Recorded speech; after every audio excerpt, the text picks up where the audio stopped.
Hi, so today I want to talk about some of my views in terms of keeping devices working as long as possible, Apple devices, and the whole idea that there is a lack of sustainable culture with their devices, where they're difficult to repair, and this contributes to the fact that, that we're throwing more stuff away than we should. I want to give a little bit of my opinion on this because I've talked about it a lot, but I've never really consolidated my opinion into one specific place. So one of the first thing that bothers me on this, it actually reminds me of that Jack Nicholson movie from the early 90s, A Few Good Men.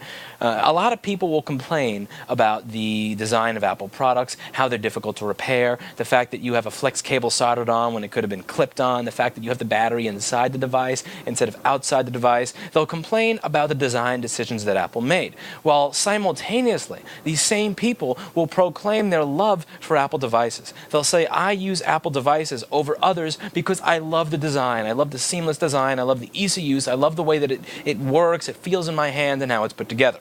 And so you're pretty much saying that you don't like how Apple designs the device, but you like the design of the device, and that's why you bought it. Because some of these decisions, like soldering a flex cable to a board instead of having a connector, may save you, whatever, a quarter of a millimeter, and those quarter of a millimeters all the way through add up into creating that very super thin device that you like. You may not like the fact that they have the battery inside the device, but again, in 2005, 2006, you want 30 to 40 hours on one charge from an MP3 player, you're going to have to deal with the design compromises that Apple chose to make. So you're buying the device because of the design that Apple created, but you're simultaneously bitching about it. And it reminds me of that quote that Jack Nicholson had. It was something like, I might as well Google it because hell if I'm going to remember it, I have neither the time nor the inclination to explain myself to a man who rises and sleeps under the blanket of the very freedom that I provide, and then questions the manner in which I provide it. I would rather you just say thank you and went on your way. And that's probably how Apple feels, and if I were Apple, that's kind of how I'd feel. So you are buying these products, you are keeping us in business, so you are putting the $50 to $150 billion in our bank account off of our design. You're buying these products because of our design. You're saying that you will pay a premium for them because of how we put them together, but then you bitch about the choices that we made in the assembly of these products. And that's got to be frustrating. There are a lot of things that I don't like about Apple products, and I've talked about them in other videos, but there are also a lot of benefits of Apple products. There are also a lot of things that make Apple products better than others, and a lot of this has to do with how they're designed. And as much as as a repair technician, again, I like to think of myself as a pragmatic person, so as a repair technician, there are many, many times at which I have just wanted to take the soldering iron and just put it through the eye of the people who made the design decisions for these Apple products in terms of how to fix them, in terms of how annoying they are sometimes. But as a user, when I look at the slimness of them, when I look at how seamlessly they work with one another, when I look at the battery life of a lot of these products, when I look at just the general aesthetics of them, and how they're made to work together, I can appreciate that. Even though I am not a fan of the products, even though I don't use a lot of their products, I can appreciate a lot of the positive and good design decisions that were made, and I understand that in order to make those design decisions, in order to achieve those goals, that there was compromise that had to be recognized along the way. And, if you want these products, if you want to continue buying them, then you're not allowed to say, no, I don't like the design of them because it makes it not sustainable. You chose to buy it. Now, you know what you could do if you want this to change is you could stop buying them. In 2004, I had a Rio Karma MP3 player because I valued something that worked well into 16-ohm headphones. So at the time, now I'm going to start showing my age, the iPod third generation, you plug 16-ohm headphones and there's no bass. And, I valued something about the design decision of the Rio product, so I bought a product that had another set of design issues where, the wheel is falling off, the crappy little Hitachi drive they use would die every 6 months, so I had to wind up modding it with some kind of ZIF thing for an SD card to work in it. It was a whole complete utter mess, but I didn't like what one product had to offer. So instead of just buying it and then complaining about the manner in which they provided me the product, I decided to actually buy something else. So there's things I don't like about Apple laptops. So what I have here is a Lenovo laptop because I didn't like what was offered with the Apple laptop. There are things that I don't like about the iPhone. So instead of buying an iPhone and then repeatedly complaining about the design of the iPhone, I decided, well, I didn't really decide, I kind of had it given to me, but you get the point, I have an S5 phone. So what kills me here is that a lot of the people who are complaining about the design of these products are actually the people buying them. So if you want to change these products, one of the things I highly suggest you do is you vote with your wallet and you stop buying them. I assure you, you will be able to live for 6 months to a year if you use, a Samsung or an HTC instead of your iPhone. I guarantee if you use a tablet but the iPad, nobody in your family is going to die earlier as a result of it. If you use a ThinkPad or a Samsung laptop instead of a MacBook, again, I don't think you're going to lose your job. I don't think your girlfriend's going to dump you. I don't think you have to worry about these things. It's not that hard. It's just having principles. So if you don't like their design because it makes it less sustainable, stop buying the product and then actually saying, I bought it because of the design. Because what the message you're sending when you say these things is that you're allowed to make your products as unsustainable as they want. Even though my principles tell me I want a sustainable product, your design is so good that I'm going to abandon my principles in order to buy your products. So what you're telling them is as long as they make it sleek and nice and sexy and, with long battery life and all that stuff, that they can just pretty much screw you in the ass in terms of serviceability, in terms of sustainability long term, and you'll deal with it. And that's not really the message that you want to be sending if you want change to occur. The other thing I want to talk about here is in terms of the iPad. So I don't remember where I heard this exactly, but it was something like if you want to get the iPad into the hands of all these kids in all these third world countries, you're going to have to think about them breaking, because kids will break iPads. Kids break things that are made of glass. And, my counter to this is, if you're in a third world country, so if you're someplace where most families do not have a tablet computer, my argument would be, why are you looking at the iPad? Again, you may like the aesthetic decisions about the iPad. You may like the touchscreen, the way it works. You may like the operating system and the way it syncs with all your devices and the interface better than, let's say, a Nexus. But Nexus is, $150, $170.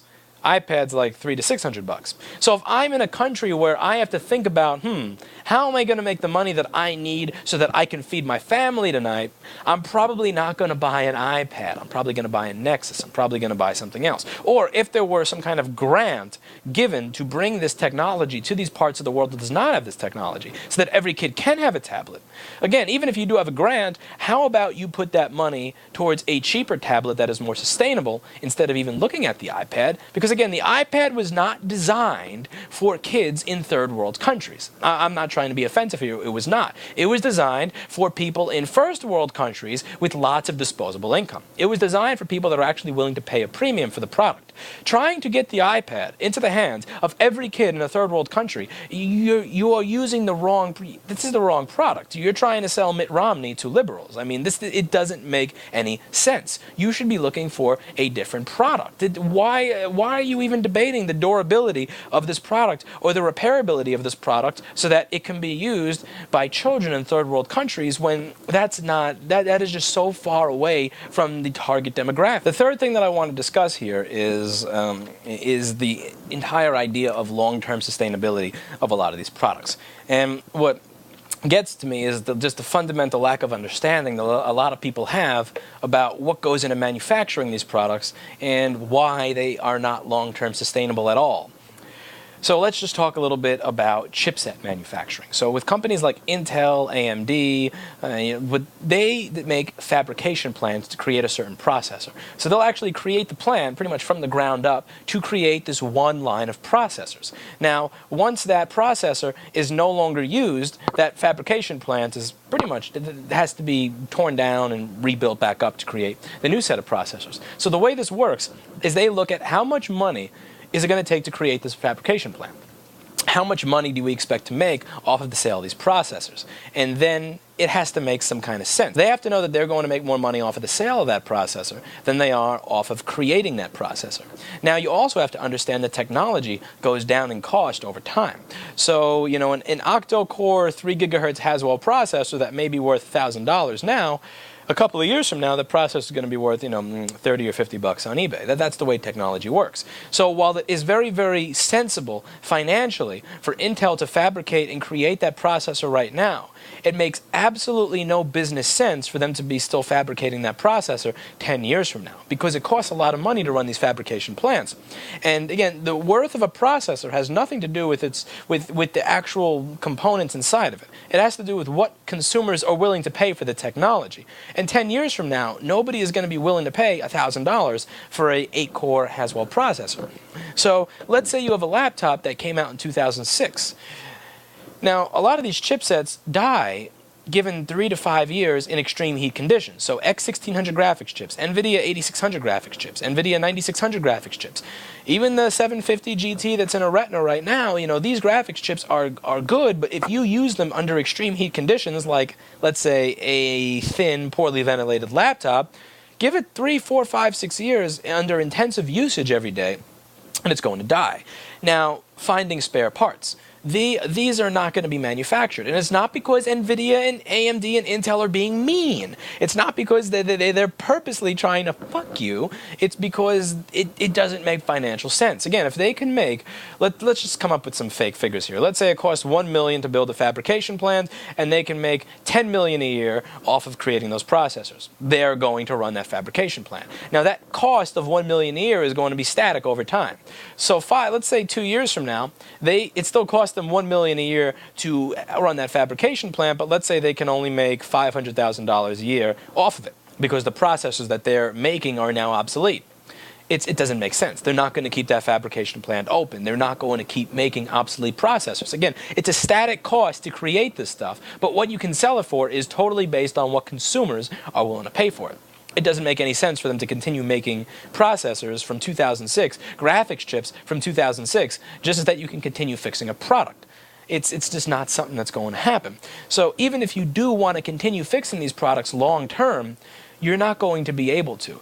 A Neve console from 1976, like the 8088, you can still buy, you can still find switches to these. You can still buy a resistor. There's nothing special about, a 100 ohm resistor. There's nothing special about a Schottky diode. There's nothing special about, certain types of transistors. But there is something special about this graphics chips. You cannot go to Radio Shack and buy, an X1600 graphics chip or have them make one for you the same way you can have Vishay or Dale or Panasonic create a resistor for you. That's why a studio console that's almost 40 years old can be seen as worth fixing, whereas a laptop from even 3 or 4 years ago can be seen as not worth fixing. And, one of the things that kills me about this whole idea of sustainable devices, the sustainable culture, the fix everything movement, is that a lot of these devices, they're not supposed to be fixed because you cannot find the parts of them anymore. So what you're forced to do is you're forced to come up with bullshit ways to jerry-rig them back together. Now, again, like I've said in the reballing video, you can get a graphics chip to work again by reballing it, but it's not going to last a really long time.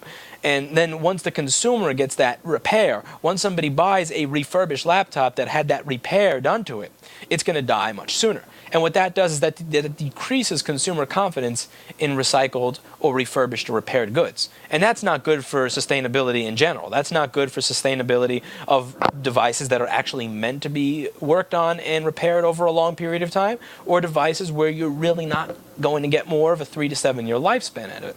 Again, I'm not saying that all devices are meant to die. I'm not saying all of this crap is meant to die.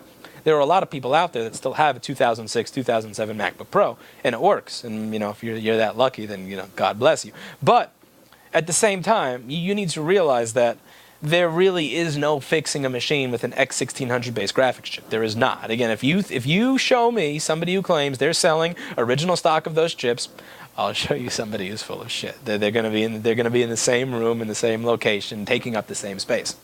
They're not meant to be repaired. There are a lot of other things like the 2008 MacBook Pro with the frame that comes unglued. You're never going to get that cracked old shitty ass frame to sit the same way it did from the factory. You cannot buy that frame anymore. It doesn't make sense for Apple to continue creating a frame to a product that does not have a resale value of more than $500 or $600. You come to me with the 2008 MacBook Pro that still works, and I cannot put that device in my window for more than $500. Apple was originally selling that machine for what, $2,500? It made sense for them to manufacture those pieces when they were going into a product that they were printing money off of. It doesn't make sense to manufacture that when they're not going to print money off. It's economics. Again, you want these companies to stay in business. You know, Intel and AMD and Nvidia, they all make good amounts of money. Don't get it twisted. They make good money off of these products. But if you ask them to continue manufacturing chips, to continue running fabrication plants for decades after these products have been released, they're not going to make a lot of money anymore. It's going to be terrible. And that money that would have went into research and development, into developing cooler and more competitive new products, is going to be stuck in keeping these old aging pieces of shit alive. And that, again, that doesn't make sense. It's not going to happen unless you legislate it. And if you try to legislate something like that, watch how slow progress occurs. Watch the slow speed progress occurs when all that money is stuck in fabricating chips that they cannot make money off of instead of fabricating new ones. Again, running fabrication plants for these types of chipsets, it's not cheap. It's not easy to do. That's why there's so few companies competing in that space. That's why, you know, Intel is owning the consumer desktop market right now. They had one main competitor for decades, and that main competitor got their ass handed to them, and nobody has stepped up since. With good reason. It's hard. It's not something you're going to do if you don't have hundreds of billions of dollars in the bank. If you think a device is not sustainable and you value sustainable devices, you value repairable devices, stop buying it. Send a message with your wallet. Have some principles. Again, if you are going to actually keep buying a product where they solder the RAM in, if you're going to keep buying a product where they screw the battery in using proprietary screws in the bottom case, if you're going to buy a product where they glue the glass to the lid and just make it a complete clusterfuck to fix, you know, they're going to keep doing it. As long as they can keep printing money hand over fist, creating products like this, the company is still going to continue doing it. And the reason they're getting away with it is because the design is that good. And one of the things that you should think about here are some of the design compromises they're making there just to continue making the device to the level, to the caliber where you will continue to buy it for the design. You're complaining about the design while simultaneously praising the product for the design. You can't say, well, couldn't you have done this here? Couldn't you have done that there? Couldn't you have done this, that, and the other there? But then say, well, I'm buying this because the design of it is just too good. But you have to think about, again, you have to think about when they decide to put the battery inside the device, when they decide to use this type of flex cable versus that type of flex cable. Are they doing that to get at a specific time, a specific thinness, a specific specification, a specific speed, a specific miles, whatever it is that they're trying to achieve? Are they achieving something by the compromises that you're complaining about? You can't complain about a compromise while simultaneously benefiting from it and choosing the device because of that set of compromises. It's just so fundamentally hypocritical. Again, like what Jack Nicholson said, you are complaining about the freedom that I provide while simultaneously sleeping under it. Now, you know, that's frustrating. Again, I'm not saying that Jack Nicholson is right in the movie. I'm not saying that you should murder innocent people. I'm just trying to get a basic point across here. Secondly, certain products are simply not meant to be in certain situations. Again, like when you talk about the iPad in the hands of third world children, I'm not insulting third world children. All I'm saying is they have issues that are real issues that are very, very much so more important than the choice of tablet that you have. Again, that is not the device that is made for them. That is not the device. They're not the target demographic of this device. If you say, I want to see an iPad in the world of every third, I want to see an iPad in the hands of every third world child, I say, you know, again, I'd rather see a Nexus 7 in the hands of every third world child, but he has food on the table every day. You know, if you have money to give an iPad to every kid in the third world, you have money to then feed every kid in the third world and give them a Nexus 7. You have money to get them faster internet connections. You have money to, you know, upgrade their irrigation system so they have clean water. You have money to make sure that every one of them has transportation, public transportation, cars, whatever it is. Again, the iPad, overall, it is a luxury tablet device. I'm not saying go out to Walmart and buy them all $50 pieces of crap. What I'm saying is you want to get technology to all of these people. Why do we have to start with a Mercedes? I mean, you want to get a car in the hands of every person in this country. Why do you have to give them all a Mercedes or a BMW? Like, would it kill them to have a Jetta or a Honda? I'm not trying to be insulting here. It's just you are saying these devices should be fixable if they're going to be in the hands of every kid in a third world country. Then how about just looking at the other devices? How about looking at a device where replacing the screen is, you peel the back off, you take off 4 screws, and oh, it's done. That's something to think about. Thirdly is, again, whether these devices should even be fixed over time. Again, a lot of these devices have very basic problems, and again, I am a very vocal complainer about what Apple will charge $750 or $1,200 or say you just can't fix this anymore for. Again, for something as basic as a backlight fuse, it's $1,000 or $750. Or with older models, they'll even say it's vintage, we can't fix it, when the component that's blown is not only 17 cents, but is simple enough that, again, a receptionist can diagnose that that's the problem. I am all for a sustainable culture. I'm all for using devices as long as you can, as long as they are fixable, as long as they are reasonably fixable. Again, a lot of old devices, they really do belong in the trash, because, again, when you get into the issues with these frames that are just falling apart, where there's nothing available on the market but used frames that are going to fall apart a month after you install them, I'm not fixing that. That belongs in the trash. That belongs in the garbage. It doesn't belong back out there in the world. We're talking about a 2006, a 2007 machine where the chipset that has burned out is no longer manufactured, and the only way I have of fixing it is digging through a garbage and hoping that somewhere in that dumpster there's another machine that has a working chipset. Me soldering on that 7-year-old chipset, and oh, it dies 6 months later because that chipset had already been used in skullfuck for 6 years prior. That's not repair. That's not something I want to promote. I want to promote the types of repairs where people have confidence in them, where I fixed it and I never see you again, where once I am done refurbishing this, you are going to use it for 2, 4, 6, 10 years to come, and you will be good, where you'll be able to use this product for a long life. I don't want to, I don't want to be dealing with products where I fix it and I know that you're going to be back soon. I want people to have a level of confidence in repair that you don't get to have if you are digging through dumpsters to try to fix all these products. And again, I want you to realize that there are compromises to be made here. The advancement of technology requires a lot of money. It requires a lot of research and development. And that, again, that requires a lot of money. Now, if you want to tie up that money in fabricating chipsets for 5- and 10-year-old products, you're going to see that innovation occurs at a slower pace. And that's a compromise that I'm okay with. Even, again, and I'm speaking here as a repair person. I'm speaking here as somebody who would absolutely love to be able to find X1600 chips new. I'd love to be able to find back covers to certain devices new. I'd love to be able to find MCP 79s and 89s and where I know that they're new and they're going to work, and I don't have to check the resistance between the X-Tal pins and ground to see if it doesn't work before I solder it onto a motherboard. My job would be made a lot easier if I could find all of this new. But I also like being able to use modern products. I also like that the price of a mid-end video card is not $2,000.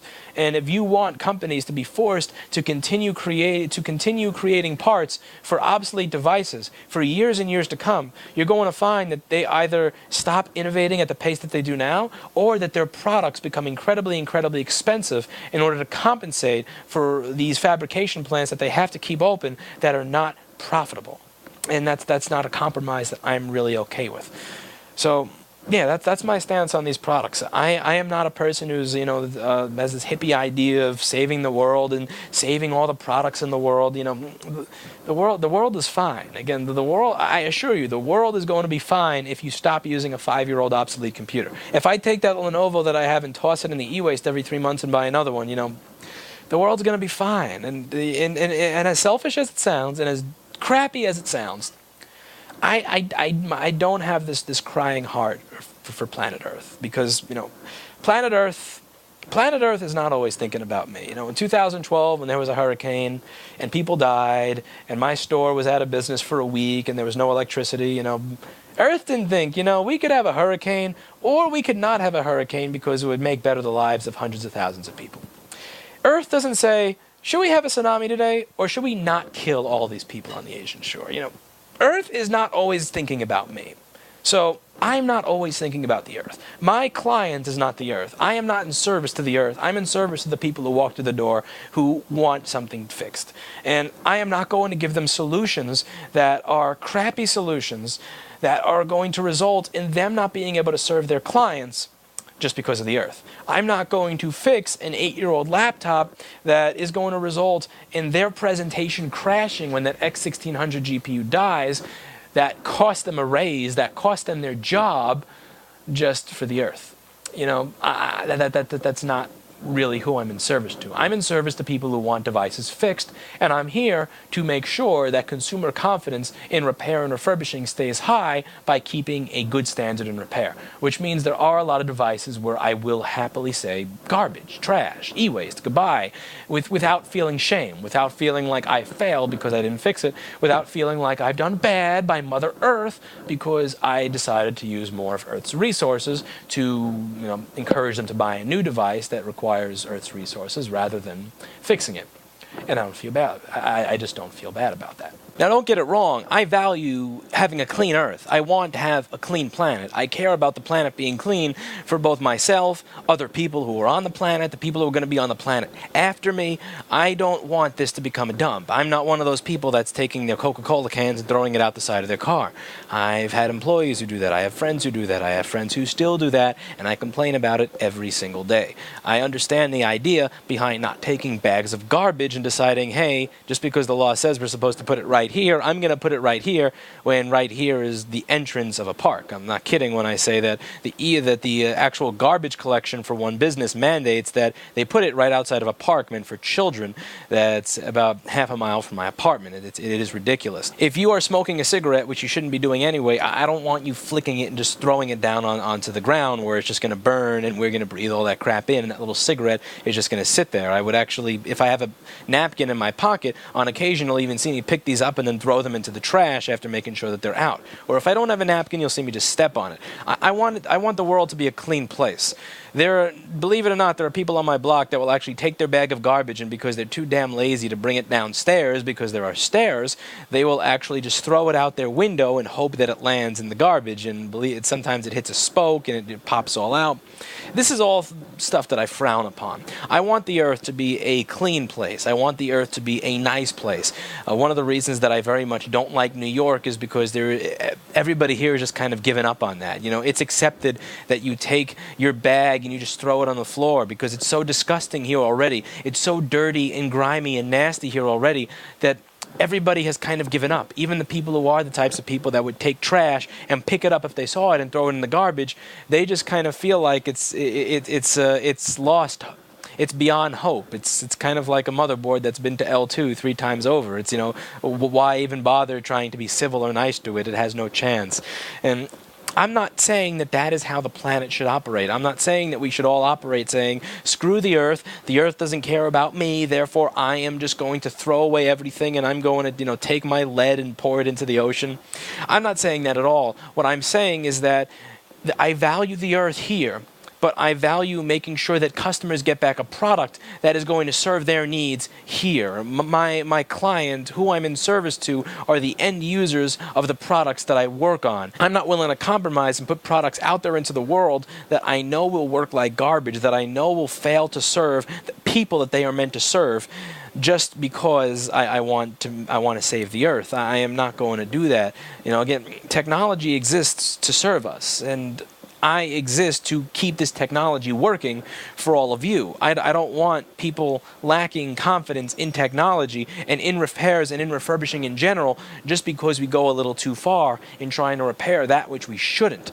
If we start decreasing consumer confidence in repair by taking this crap that's not meant, based on our current model, to be repairable, and we continue trying to repair it, what that's going to do is that's going to make consumers say, you know what, I got this thing fixed because I wanted to recycle, I wanted to try to save the earth, I wanted to try to save money, and it died. So the next time this happens, even if it's a simple, easy, fixable problem, I am not going to care. I'm just going to throw it in the trash. And that's not good for anybody. That's not good for the earth, that's not good for the consumer, and that's not good for me. And that's just some of what I want you to think about when you're reading up on this and recycling and green and, caring about the earth and caring about keeping our products in service longer, is that, again, there are compromises to be made everywhere. There are decisions to be made everywhere, and there's a good reason to make these decisions. Again, does a fabrication plant want to stay open where it is going to cost the company millions upon billions of dollars, or do they want to put that money into designing newer processors? Do you want to pay $10,000 for a laptop just so that it can be more sustainable sustainable? Do you want to repair something when you know that that product is going to die 3 months after it's done, and you're a business user who where your livelihood and your ability to provide for your family depends on this being rock solid? These are all things I want you to think about, regardless of what side you wind up being on in the sustainable technology argument and the repairable technology argument. I want you to, at the very least, go out there and try to be fully informed and not just follow some of this hippie bullcrap that you read on websites where you're not really hearing the full story and you're not really understanding fully how the technology works, how the technology is created, how the technology is priced, and how the technology is repaired. I want you to be a fully informed user, whether or not you agree with everything I have to say, whether or not you agree with any of what I have to say. I just want you to think. I want you to have a healthy skepticism for everything that you hear, and I want you to have your brain on at all times.